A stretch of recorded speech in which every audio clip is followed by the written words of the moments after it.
I suppose I am Master of Emmanuel College, very proudly, the first female master, but I've only been there for 2 minutes. I started on the 1st of October. I spent really all my career, apart from 2 years, which was in the civil service, in the voluntary sector. And in a way, I kind of was a voluntary sector person right from the outset. And I do remember when I was at university and all my friends were going around the milk round, which you probably don't even know about, but, you know, big companies recruiting or going into the city. And I was absolutely not going to do that. And I was applying to voluntary sector organisations. And of course, very interestingly, many years later, a lot of them look at me and say, well, you've had much more fun. You know, you've done something. We've been in the city or doing whatever. And I think it is an amazing sector. And I think one of the reasons that we care about it so much is because we feel passionately about what we do. But as I say, in a way, I was always going to be in the voluntary sector. And my very, very first job was as chief executive of a charity. How about that, at the age of 22? There was 1 member of staff, so it was a very big charity, not. But anyway, I was very, very lucky because I went straight in to an extraordinary opportunity running a little charity called the Council for National Parks, which was a lobby for national parks. My background had been countryside protection and geography at university. And then, you know, one thing led to another, and really the 3 charities that I ran were successively bigger and more challenging. So that Council for National Parks, absolutely tiny, but quite influential because national parks were very much in the news in the early 1980s. There was legislation going through Parliament. My president was John Hunt, the leader of the 1953 Everest expedition. Can you imagine working with someone like that? And it was just a very vibrant time. And I kind of learned how to lobby, and I learned how to be a voluntary sector person without having much to manage. My second job, about 10 years later, was I became the director of the CPRE, which is now called the Campaign to Protect Rural England, which was campaigning for the whole of England's countryside. So it was a bigger canvas. It was more challenging in the sense that if you're trying to protect the whole of England, you have to recognise that, you know, development has to go somewhere. So you're kind of in the business of solutions and resolving conflicts, not just saying national parks are precious, you know, keep the pesky developers out. So it was a more complex and more challenging job. And it was also a much bigger organisation. It had about 50 staff at that time. So, you know, going from 1 to 50 was quite a big step. So I learned a bit about management and a bit about, you know, organisational change and development. And I had 3 children, by the way, in the middle of all that, 3 girls who are now quite grown up. As that was my middle-sized job. Then I jumped ship temporarily into the civil service and became director of the women's unit in the Cabinet Office, which everybody thought was completely bonkers thing to do, I can tell you. And actually I thought it was a bit bonkers as well. I didn't stay there very long. It was very challenging. The women's agenda in government was brand new, not very popular, actually rather sneered at, if I'm honest. And so what I did learn there, and it was another leadership development, was actually how to manage in a very big bureaucracy and how to achieve things not in a straight line. Because actually if you tried in a straight line, you nearly always got rebuffed. So alliances, partnerships, interesting research to sort of make a case. And actually that was, although not my happiest time of my career, extraordinarily influential and an enormous learning time for me. And in fact, then, the job of my dreams was advertised as the Director General of the National Trust.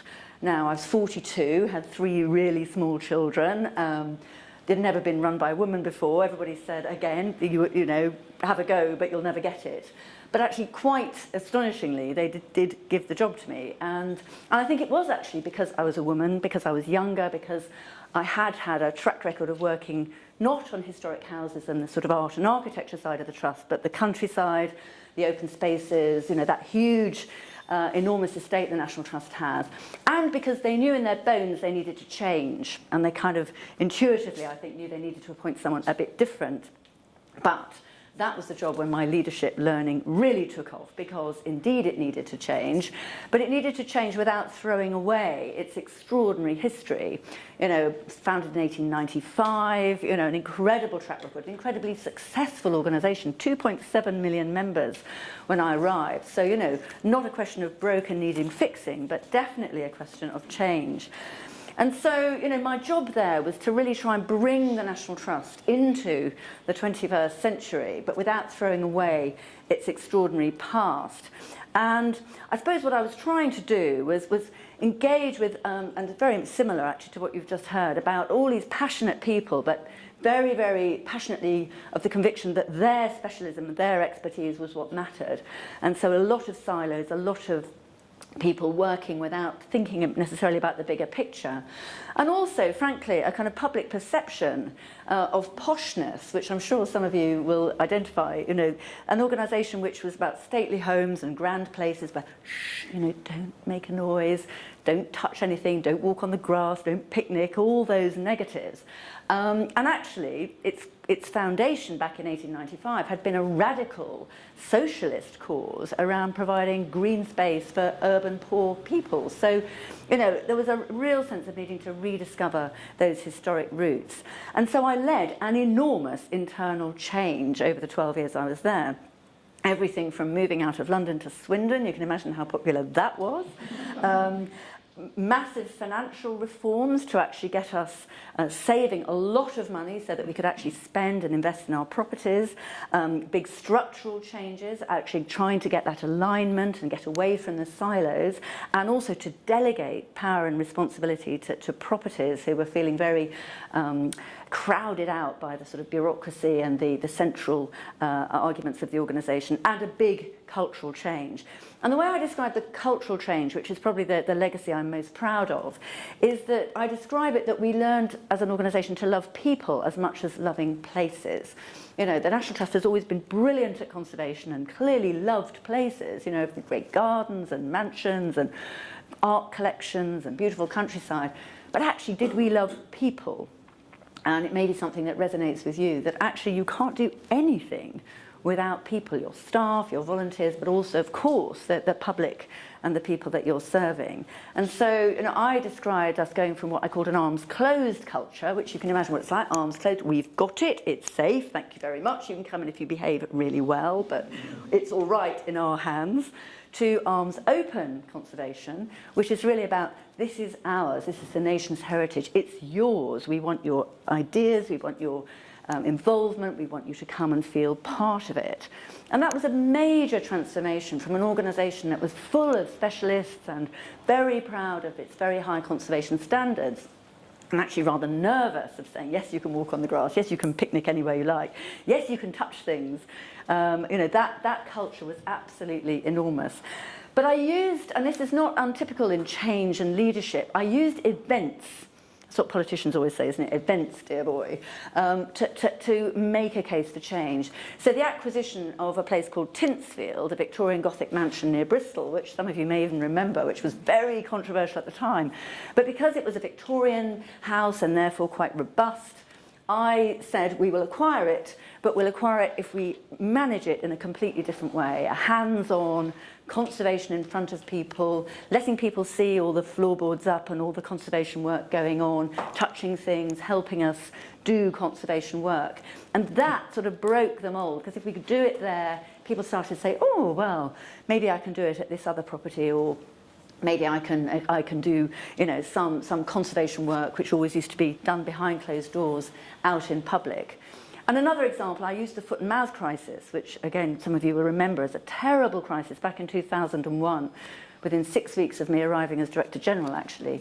But to sort of break the mould of the countryside, you know, being just about farming, because actually it was very apparent from that crisis how much people cared about the countryside, wanted to be out in the countryside, and actually felt quite excluded from the countryside. So again, a big transformation in the way we ran our open air estates. And now if you go to National Trust properties, you'll see campsites and cycling and gardens open and all kinds of new activities for people, really saying this is your countryside, not just the preserve of the farming community.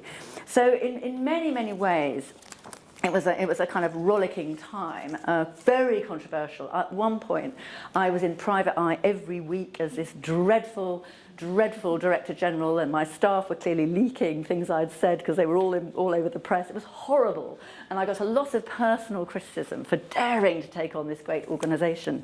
But But I ended up, just before I left, with two enormous fights with the government, one over the privatisation of the forests, you might remember, and another one over relaxing planning controls in the countryside.